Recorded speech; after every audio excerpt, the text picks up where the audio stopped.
Hello सांग मैंने मुझे आपण मानक पई किछि माछर रेसिपी आनिछि देखंतु।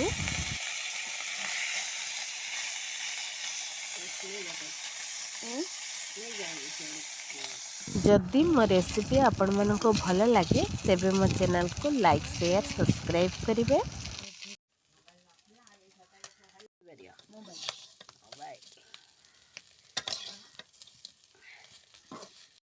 एठी मोर नड़िया फुल माछ आ तुआड़ी माछ दी प्रकार माछ मु आज रखी सबू माछ भल भाव भाजी नहीं सेपटे मो पाखरे किछि खट्टा थिला तेणु मु आज भाबिली खट्टा और रसुण गोटे मसला प्रस्तुत करिकी सेथिरे देबी जोटा बहुत भल लागिवो।